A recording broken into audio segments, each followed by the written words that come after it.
स्वामी म्हणतात, माझ्या प्रिय बाळा, आज हा संदेश तुझ्यापर्यंत पोहोचला असेल तर तू खूप भाग्यवान आहेस. आज वेळ बदलणार आहेस. हा संदेश मन लावून ऐक. बाळा, जर तू हा संदेश आज मन लावून ऐकलास तर तुझ्या जीवनातील सर्व अडचणी दूर होतील. जर तू दुर्लक्ष केलं तर ही संधी पुन्हा मिळणार नाही. बाळा, तुझ्या आयुष्यात खूप समस्या आहेत. तुला वाटतं हे सर्व माझ्याच नशिबात का घडतंय.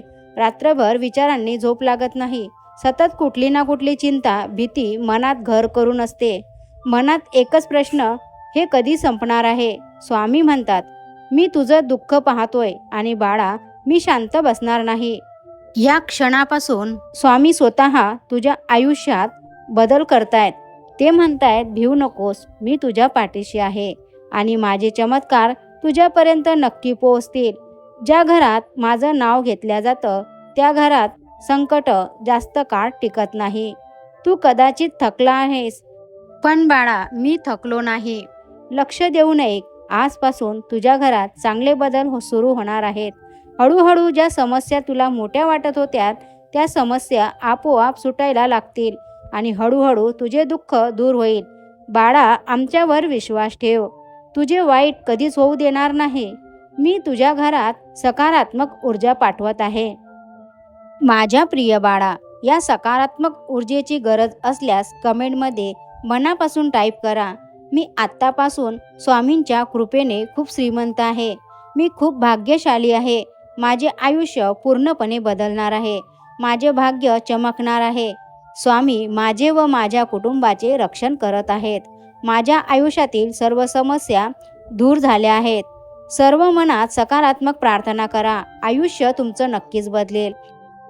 स्वामी भक्तांनो, तुमच्यासमोर 2 कलर आहेत. त्यापैकी तुम्हाला एकाला निवडायचं आहे आणि आजचा स्वामी संदेश तुमच्यासाठी काय आहे ते तुम्हाला जाणून घ्यायचं आहे. त्याआधी एकच नम्र विनंती आहे, तुम्ही आपल्या चॅनलवर नवीन असाल तर कृपया चॅनलला सबस्क्राईब, लाईक आणि शेअर करा. कमेंटमध्ये भिवू नकोस, मी तुझ्या पाठीशी आहे टाईप करा. स्वामींचा आशीर्वाद सदैव तुमच्या पाठीशी राहील. आता हा संदेश त्या भक्तांसाठी ज्यांनी 2 नंबरच्या कलरला स्पर्श केला आहे. अशा भक्तांना स्वामी महाराज म्हणतात, स्वामी मनुष्याला नेहमी सांगतात की बाळा, तुमचं जे भविष्य आहे, तुमचं जे आयुष्य आहे ते स्वतःच्या कर्माने घडतो किंवा बिघडतो. म्हणून सदैव सकारात्मक विचार कर. जीवनात अशी कोणतीही गोष्ट नाही जी स्वामींच्या कृपेने साध्य होऊ शकत नाही, पण त्यासाठी आधी स्वतःवर विश्वास ठेवणे खूप गरजेचं आहे. जेव्हा तुमच्या आयुष्यात संकट येतात तेव्हा समजा की स्वामी तुमची परीक्षा घेत आहेत किंवा तुम्हाला अधिक मजबूत बनवत आहेत.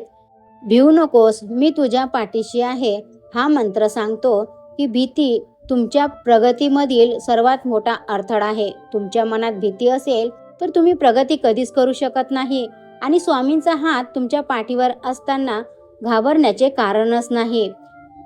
जे नशिबात आहे ते नक्कीच मिळेल, पण जे तुमच्या नशिबात नाही ते मिळवण्यासाठी स्वामींवर श्रद्धा आणि अपार कष्ट करण्याची तयारी ठेवा. स्वामी भक्तांनो, तुमचा विश्वास असेल तर व्हिडिओला लाईक करा.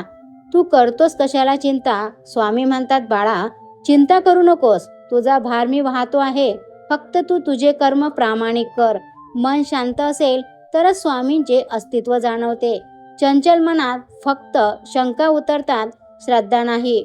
म्हणून सदैव शंका न करता मनामध्ये नामस्मरण करा. मन चंचल होणार नाही आणि तुम्हाला मार्ग सापडेल. जो दुसऱ्यांच्या सुखासाठी प्रार्थना करतो त्याचे सुख स्वामी आपोआप वाढवतात. जेव्हा परिस्थिती हाताबाहेर जाते तेव्हा स्वामी भक्ती आपल्याला आधार देते. स्वामींचे नामस्मरण आपल्याला मार्ग दाखवतात. वादापेक्षा मौन उत्तम. स्वामींना सर्व काही माहीत आहे. तुम्हाला प्रत्येकाला स्पष्टीकरण देण्याची गरज नाही. स्वामी म्हणतात, केवळ माळ जपणे म्हणजे भक्ती नाही, तर गरजूंना मदत करणे हीच खरी सेवा आहे. स्वामी म्हणतात, प्रत्येक गोष्टीची एक वेळ असते. घाई करून काहीही मिळत नाही. स्वामी योग्य वेळी तुम्हाला योग्य तेच फळ नक्कीच देतील, जे तुमच्यासाठी योग्य आणि चांगले आहे. स्वामी म्हणतात, अरे माझ्या प्रिय बाळा, तू रडतोस कशाला. ज्याच्याकडे मी आहे त्याला रडण्याची गरज नाही. तुझे अश्रू पुसायला माझे हात नेहमी तत्पर आहेत. तू फक्त 1 पाऊल पुढे टाक, मी तुला 10 पावले पुढे नेईन. बाळा, आमच्यावर विश्वास ठेव. स्वामींच्या या शब्दामध्ये एवढी ताकद आहे हरलेल्या मनाला उभारी मिळते. सकारात्मक विचार म्हणजे केवळ चांगले बोलणं नव्हे, तर वाईट परिस्थितीतही स्वामींवरचा विश्वास न ढळू देणे. स्वामी भक्ती म्हणजे संकटातून पळ काढणे नव्हे, तर संकटाच्या डोळ्यात डोळे घालून माझे स्वामी माझ्या सोबत आहे असे म्हणण्याचे धाडस मिळवणे.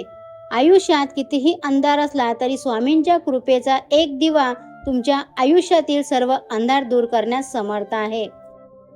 अनन्य भावाने स्वामींना शरण जा. स्वामी म्हणतात, बाळा, अनन्य भावे शरण जाशी, तरीच मी प्रसन्न होई तुझशी. अवधूत चिंतन श्री गुरुदेव दत्त. स्वामी भक्तांनो, आता हा संदेश त्या भक्तांसाठी ज्यांनी 1 नंबरच्या कलरला स्पर्श केला आहे. अशा भक्तांना स्वामी महाराज म्हणतात, आयुष्य म्हणजे फुलांची शय्या नाही. येथे प्रत्येक पावलांवर संघर्ष आहे. ध्येय कितीही मोठे असू द्या, त्याची सुरुवात ही एका छोट्या पावलानेच होत असते. जर तुम्हाला सूर्यासारखं चमकायचं असेल तर आधी सूर्यासारखे जळायला शिका. प्रयत्न सोडू नका, कारण शेवटच्या चावीने सुद्धा कुलूप उघडू शकतो. शेवटच्या क्षणी सुद्धा चमत्कार आयुष्यात घडू शकतात. यशस्वी होण्यासाठी तुमची यशस्वी होण्याची इच्छा ही अपयशी होण्याच्या भीतीपेक्षा जास्त प्रबळ असायला हवी. स्वामी म्हणतात, स्वतःची तुलना इतरांशी कधीच करू नका, कारण चंद्राचा आणि सूर्याचा प्रकाश देण्याची वेळ वेगवेगळी असते. लोक तुमच्यावर दगड फेकतीलच, पण आता ते तुमच्यावर अवलंबून आहे की तुम्ही त्या दगडाचा अडथळा बनवता की यशाचा जिना. स्वतःला इतके मोठे करा की तुम्हाला हरवण्यासाठी कोणाला तरी प्रयत्न नाही तर षडयंत्र करावे लागतील. स्वामी म्हणतात, विजेते वेगवेगळ्या गोष्टी करत नाहीत, ते प्रत्येक गोष्ट वेगळ्या पद्धतीनं करतात. वेळ प्रत्येकाची येते, फक्त वेळ येण्यासाठी थोडा वेळ द्यावा लागतो. सातत्य म्हणजे काय, तर दररोज थोडे थोडे केलेले प्रयत्न ते कालांतराने मोठे फळ आपल्याला देतात. घड्याळ कितीही महागडे असले तरीही ते फक्त वेळ दाखवते.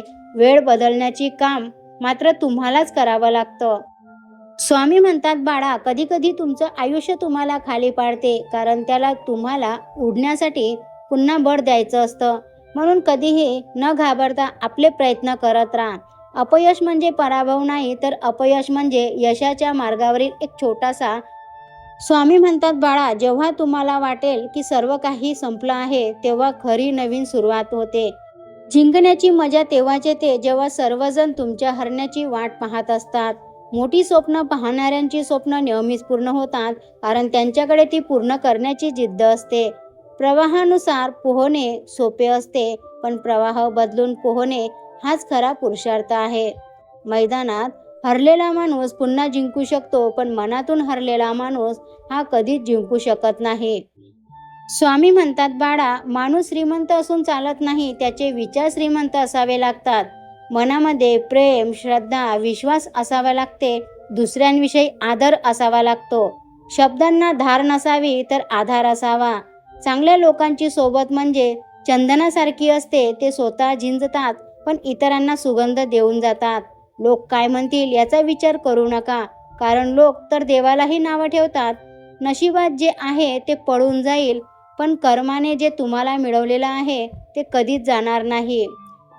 हातावरच्या रेषा बघून नशीब ठरवू नका, कारण हात नसलेल्यांचेही नशीब असते. कष्ट इतकं शांतपणाने करा की तुमचे यश सर्वत्र गोंधळ घालेल. आयुष्यात संकट येणारच, लोक टोमणे मारणारच, आणि कधी कधी तुम्हाला एकटेही पडावे लागेल. अशा वेळी एकच वाक्य लक्षात ठेवावं की भिवू नकोस, मी तुझ्या पाठीशी आहे. अशक्य ही शक्य करतील स्वामी. स्वामी म्हणतात, बाळा, स्वतःला कधीही कमी लेखू नका. तुमच्यात ती ताकद आहे जी जगातील कोणत्याही संकटावर मात करू शकते. उठून उभे राहा आणि आपल्या स्वप्नाकडे धावायला सुरुवात करा. यश तुमचेच आहे. श्री स्वामी समर्थ. जय जय स्वामी समर्थ. असेच भक्तिमय संदेश ऐकण्यासाठी आपल्या चॅनलला सबस्क्राईब, लाईक आणि शेअर करा. तर भेटूया अशाच नवीन एका मोटिवेशन व्हिडिओसोबत. स्वामी तुमच्या सर्वांच्या सर्व चांगल्या इच्छा पूर्ण करो, हीच मी स्वामीचरणी प्रार्थना करते आणि आजचा स्वामी संदेश इथंच थांबवते. संदेश संपूर्ण ऐकल्याबद्दल खूप खूप धन्यवाद.